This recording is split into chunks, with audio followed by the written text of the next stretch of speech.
Good morning, welcome to V3 news. లక్ష్యం సమాజహితం. నేను Emilia. బులెటిన్ల ముందుగా హెడ్లైన్స్ చూద్దాం. నాంపల్లిలో వ్యాక్సినేషన్ ను పరిశీలించిన కేంద్ర మంత్రి. వ్యాక్సిన్ ఉత్పత్తికి హైదరాబాద్ కేంద్రంగా మారిందన్న కిషన్ రెడ్డి. బన్సీలాల్పేటలో డబుల్ బెడ్రూమ్ ఇళ్లు ప్రారంభించిన మంత్రి. పేదలకు ఇళ్లిచ్చిన ఘనత కేసీఆర్దేనన్న మంత్రి.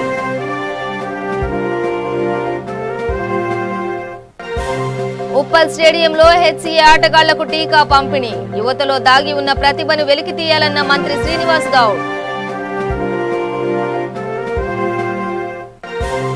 హైదరాబాద్ మింట్ కాంపౌండ్ లో కేసీఆర్ చిత్రపటానికి పాలాభిషేకం. ముఖ్యమంత్రి కేసీఆర్ కు ఎల్లప్పుడూ రుణపడి ఉంటామన్న దళిత నేతలు. ఎర్రగొండపాలెంలో ప్రైవేట్ టీచర్లు ఆందోళన. తమ సమస్యలు పరిష్కరించాలని కోరుతూ భారీ ర్యాలీ.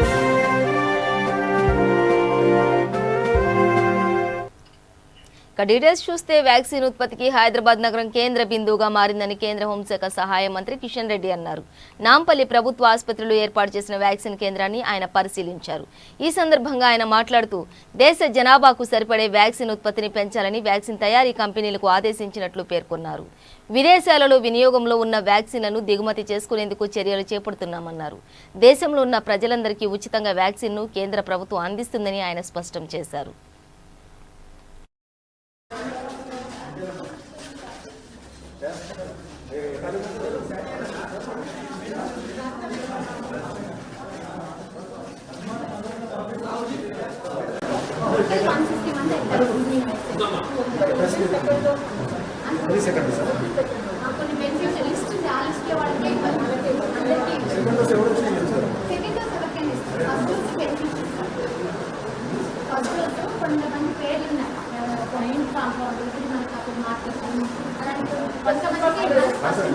అయ్యో మేడం లైవ్ వస్తుంది తీసుకున్నావా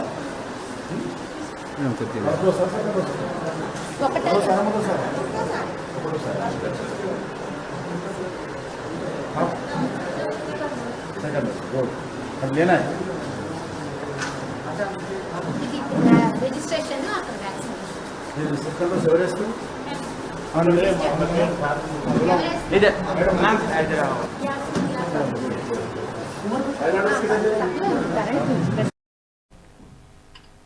సనత్ నగర్ నియోజకవర్గం బన్సీలాల్పేట డివిజన్ పొట్టి శ్రీరాములు నగర్లో 14 కోట్లతో నిర్మించిన 162 డబుల్ బెడ్రూమ్ ఇండ్లను మంత్రి తలసాని శ్రీనివాస్ యాదవ్, మేయర్ గద్వాల్ విజయలక్ష్మి ప్రారంభించారు. పేద ప్రజలకు ఉచితంగా ఇండ్లు నిర్మించి ఇచ్చిన ఘనత దేశంలో తెలంగాణ ప్రభుత్వానిదేనని మంత్రి తలసాని శ్రీనివాస్ యాదవ్ అన్నారు. అదేవిధంగా 35 లక్షలతో నిర్మించనున్న ఆలయ పనులకు భూమి పూజ చేశారు. ఈ కార్యక్రమంలో జీహెచ్ఎంసీ అధికారులు, నాయకులు పాల్గొన్నారు.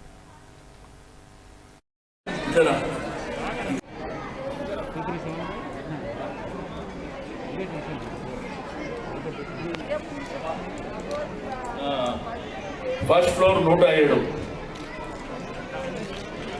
అక్కడ సంతకం ఇక్కడ తిరగాలి అమ్మా. ఇగో ఈ తాళాలు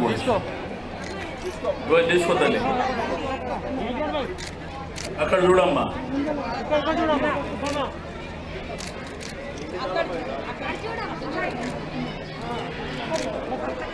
కవిత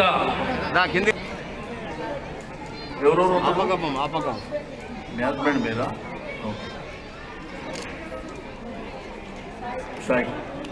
అక్కడ తీస్తారు.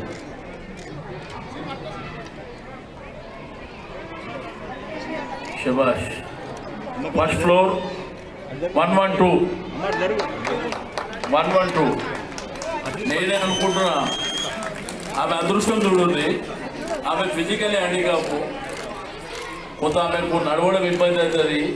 నేనేమో ఆ కలెక్టర్ గారికి రిక్వెస్ట్ చేసి కింద ఇప్పిద్దామని నేను అనుకుంటున్నా. ఆమె అదృష్టాన్ని చిట్టిని ఇస్తే కూడా కిందనే వచ్చు.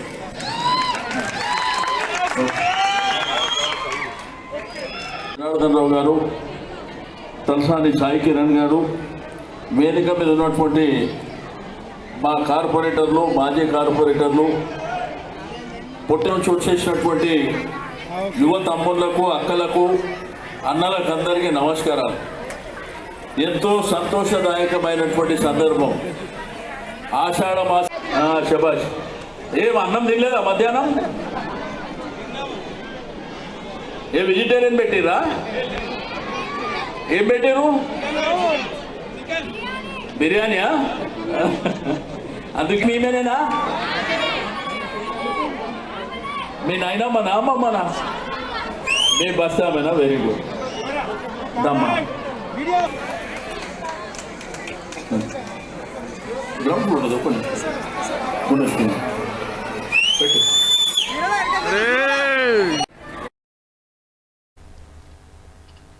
గ్రామీణ ప్రాంతాల్లోని యువతలో దాగి ఉన్న ప్రతిభను వెలికి తీసేందుకు హైదరాబాద్ క్రికెట్ అసోసియేషన్ కృషి చేయాలని రాష్ట్ర క్రీడా శాఖ మంత్రి శ్రీనివాస్ గౌడ్ ఆదేశించారు. హైదరాబాద్ ఉప్పల్ రాజీవ్ గాంధీ అంతర్జాతీయ క్రికెట్ మైదానంలో హెచ్సీఏ ఆటగాళ్ల కోసం చేపట్టిన టీకా కార్యక్రమాన్ని మంత్రి ప్రారంభించారు. రాష్ట్ర ప్రభుత్వం క్రీడాకారులను ప్రోత్సహిస్తోందని తెలిపారు. రాష్ట్రంలో అన్ని జిల్లాల్లో క్రికెట్ రాణించే యువతకు ఉచిత శిక్షణ కేంద్రాలను ప్రారంభించాలని హెచ్సీఏకు మంత్రి సూచించారు. హెచ్సీఏలో శిక్షణ పొందాలంటే గతంలో పైరవీలు చేయాల్సి వచ్చేదని గుర్తు చేశారు. ప్రస్తుతం అలాంటి పరిస్థితి లేదన్నారు. ప్రతిభకే అవకాశాలు దక్కుతాయని అన్నారు. అంతర్జాతీయ, జాతీయ స్థాయిలో రాణించిన క్రీడాకారులకు రాష్ట్ర ప్రభుత్వం నగదుతో పాటు ఇళ్ల స్థలాలు, ప్రభుత్వ ఉద్యోగాలు కల్పిస్తోందని తెలిపారు.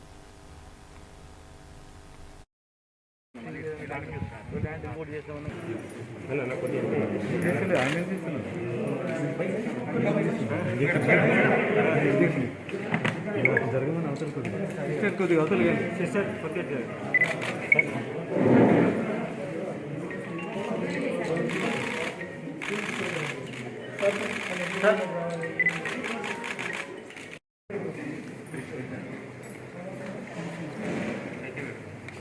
కొద్దిగా దూరం జరగదు సార్, కొద్దిగా దూరం.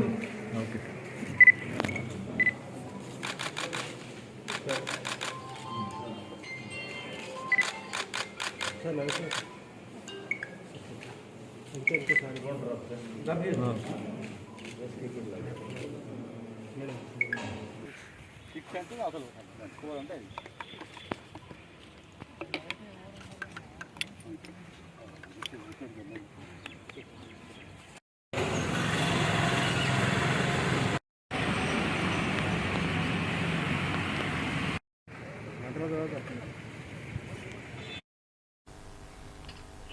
దళితుల అభ్యున్నతికి 1200 కోట్లతో దళిత సాధికారత పథకం తీసుకొచ్చిన ముఖ్యమంత్రి కేసీఆర్ కు కృతజ్ఞతలు తెలుపుతూ తెలంగాణ మాల మహానాడు ఆధ్వర్యంలో ఆయన చిత్రపటానికి పాలాభిషేకం నిర్వహించారు.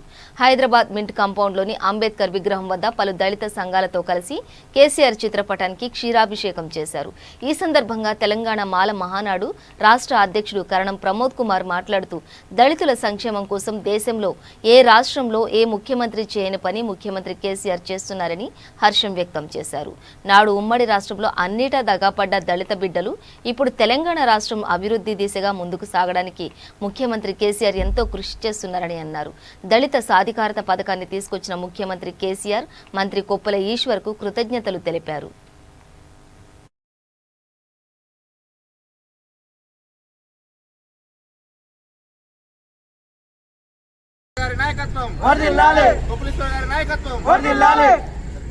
దళితుల ఐక్యత వర్ధిల్లాలి, దళితుల ఐక్యత వర్ధిల్లాలి, దళితుల ఐక్యత వర్ధిల్లాలి,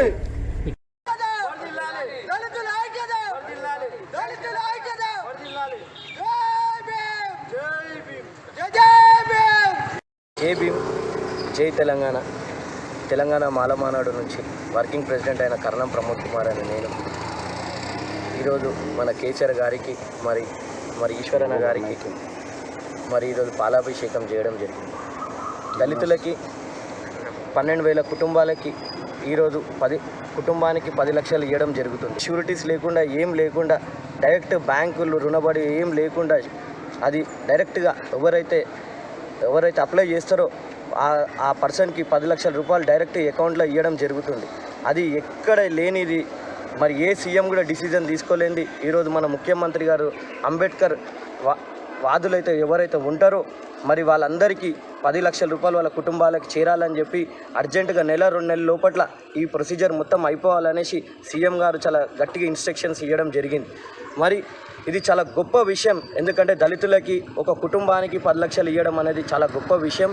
ఒక కాన్స్టిట్యూషన్కి 100 కుటుంబాలు అంటే మరి దళితులు బాగుపడతారు కేవలం అంటే ఇట్లా కనీసం ఈ ఈ ఈ ఆలోచనతోనైనా సరే కొంచెం దళితులు బాగుపడతారనే ఒక కోణంతో ఆలోచించిన ముఖ్యమంత్రి గారికి మేము ఎంతో థ్యాంక్స్ఫుల్గా ఉంటాం. జై తెలంగాణ, జై కేసీఆర్, జై ఈశ్వరన్న. కరోనా కారణంగా లాక్డౌన్ నేపథ్యంలో అక్షరసిద్ధ్యం చేస్తున్న గురువుల పరిస్థితి అగమ్య గోచరంగా తయారైందని ఏపీసీసీ సభ్యులు ఎర్రగొండపాలెం కాంగ్రెస్ పార్టీ నియోజకవర్గ ఇన్ఛార్జి మెడబల్మి వెంకటేశ్వరరావు అన్నారు. ప్రైవేటు ఉపాధ్యాయులు, లెక్చరర్ల సమస్యలు పరిష్కరించాలని కోరుతూ భారీ ర్యాలీ నిర్వహించారు.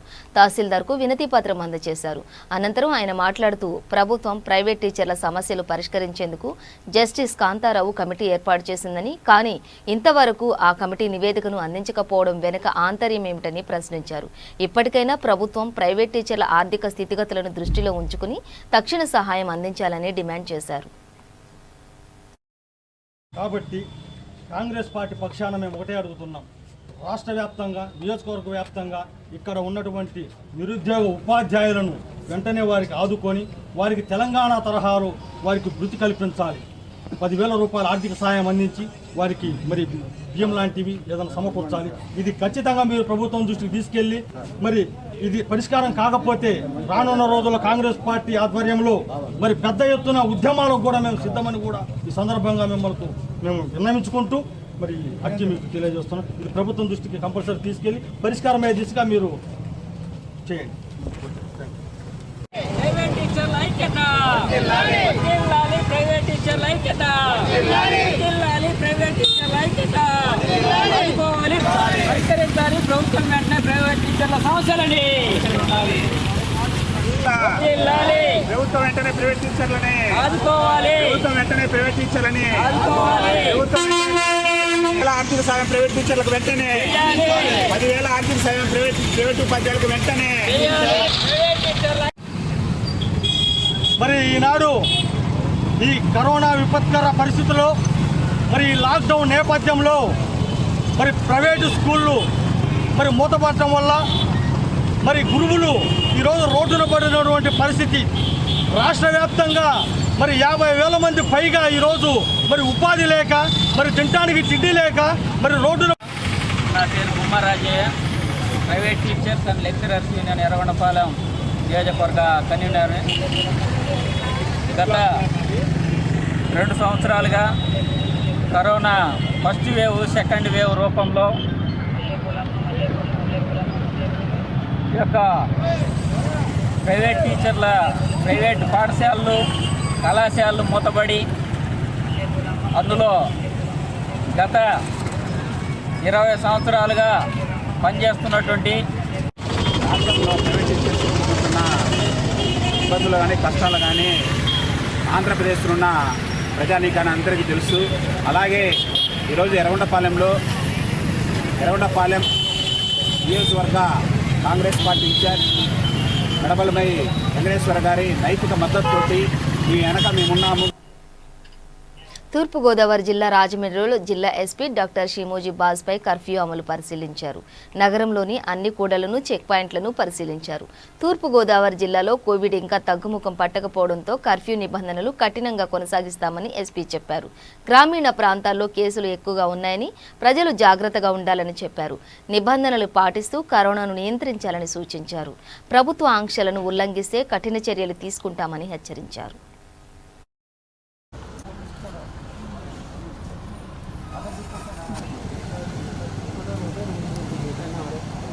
జిల్లా కూడా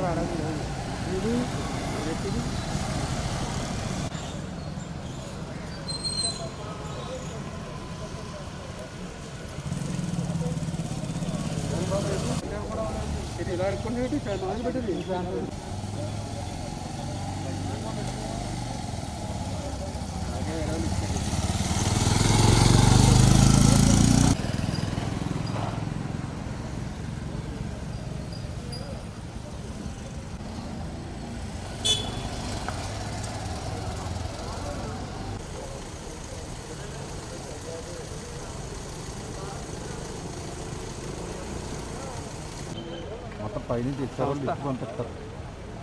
ఇచ్చారో లిస్ట్ ప్రకారం 6 AM to 2 PM also, in case of any requirement, then only please come out.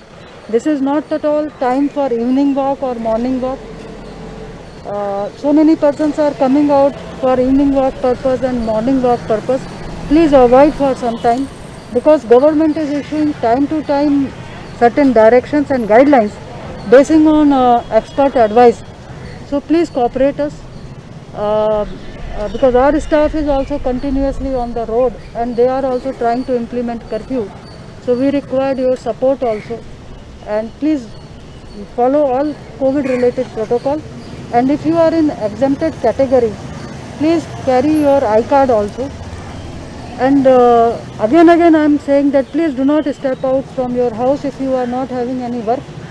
I am requesting to all parents also to please ensure that your children also, if any urgency is there, then only they should come out. Otherwise, sometimes evening time we are observing that especially youth, they are moving without any work also. We have no other option but to book case against them. And you all are aware that if we are booking cases against them, their future may be spoiled. We are not willing to do that work, but if movement is not curtailed, then we are not having any other option but to book cases. So please cooperate us and please support us so that together we will be able to fight with the COVID. For 59,56,000 fine amount collected. This total COVID violation cases, that Chalana 62,284 cases. and IPC cases are 1664. 1664 IPC cases are there against curfew violators. And more than 62,000 chalana generated regarding this curfew violation. So again I am requesting that please do not compel us to do such type of thing, because if any medical emergency is there, then only please better to come out. Otherwise, better to be inside house, so that we will be able to control this COVID situation. Nalgonda జిల్లా కేతేపల్లి మండలం Korlapahad toll plaza వద్ద అక్రమంగా 30 గోవులను తరలిస్తున్న వాహనాన్ని పోలీసులు seize చేశారు. విజయనగరం జిల్లా సబ్బవరం నుండి టీసీఎం వాహనంలో అక్రమంగా తరలిస్తున్న వాహనాన్ని అడ్డుకున్నారు. గోవులను తరలిస్తున్న వాహనం సీజ్ చేసి వారిపై కేసు నమోదు చేసి దర్యాప్తు చేపట్టారు. పట్టుబడిన గోవులను యాదాద్రి భువనగిరి జిల్లా రాజాపేటలో ఉన్న గోశాలకు తరలిస్తున్నట్లు ఎస్ఐ రామకృష్ణ తెలిపారు.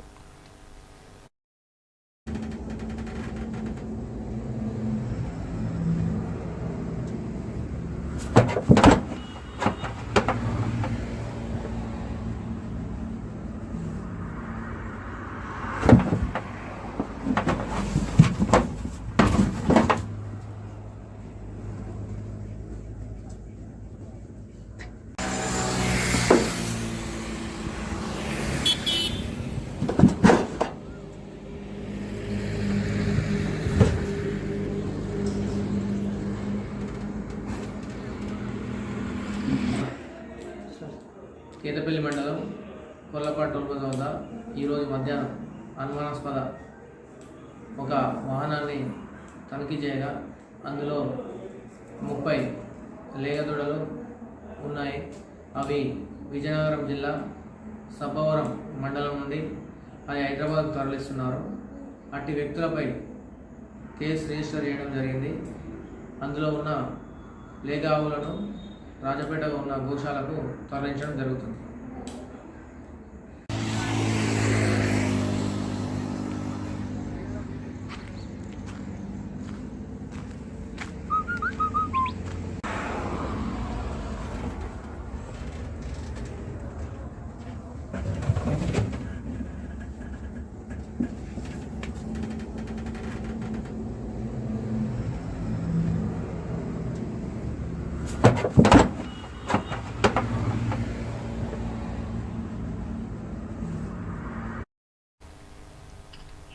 ఆదిలాబాద్ జిల్లా ఇచ్చోడ మండల కేంద్రంలో రాత్రి కురిసిన భారీ వర్షానికి వలస బతుకులు తల్లడిల్లాయి. పట్టణంలోని Subhash Nagar, Vidyanagar, old SC colony, Islampura, Ramzanpura, Navayuva colony, Hanuman కాలనీలు నీటిమయమయ్యాయి. కాలనీలు చెరువులను తలపిస్తున్నాయి. పలు కాలనీ వాసులు రాత్రి నుండి ఉదయం 11 గంటల వరకు నీళ్లలో కాళ్లం వెళ్లదీశారు. కేంద్ర రాష్ట్ర ప్రభుత్వాలు నిధులు కేటాయించి ఎన్నో దశాబ్దాలు గడుస్తున్న మండలంలో జరిగిన అభివృద్ధి శూన్యమని కాలనీవాసులు వాపోతున్నారు. అధికారులు స్పందించి వరద నీరు ఇళ్లలోకి రాకుండా పనులు చేపట్టాలని వారు కోరారు.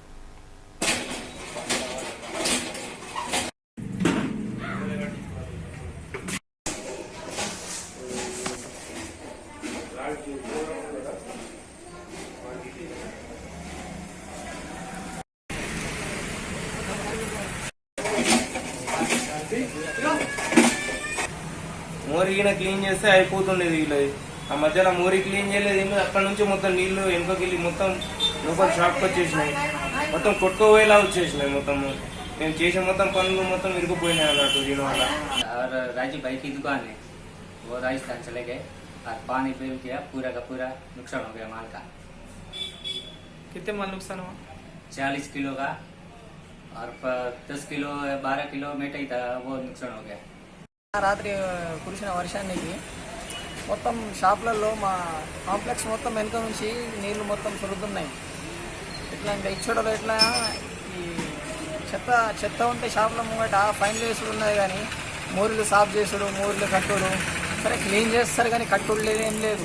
నేను 5-6 ఇయర్స్ నుంచి ఈ ఇక్కడే ఉన్నా, షాప్ నడుపుతున్నా, కానీ కట్టుడు మాత్రం ఇంకా లేదు. అది ఇట్లా వర్షం కొంచెం తక్కువ అయిందని ఇంటికి వెళ్ళే దారిలో నేనే పోయి మోర్లు మొత్తం పడేటట్లు అయింది.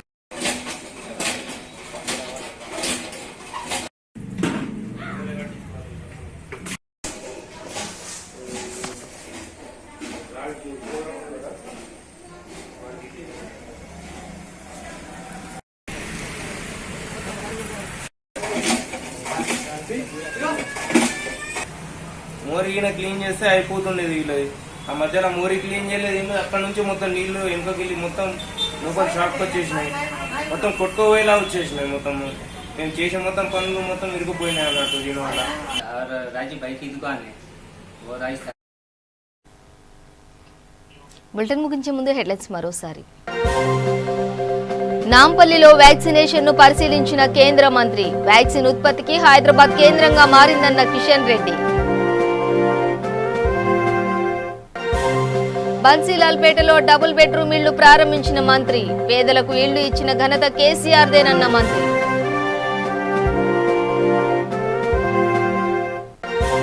ఉప్పల్ స్టేడియంలో హెచ్సీఏ ఆటగాళ్లకు టీకా పంపిణీ, యువతలో దాగి ఉన్న ప్రతిభను వెలికి తీయాలన్న మంత్రి శ్రీనివాస్ గౌడ్.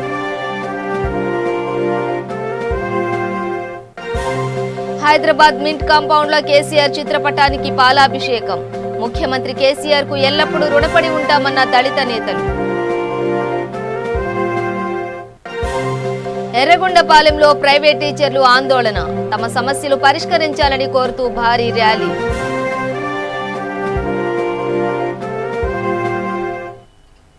ఇవి బులెటిన్ విశేషాలు. మరింత సమాచారం కోసం చూస్తూనే ఉండండి V3 న్యూస్, లక్ష్యం సమాజ హితం.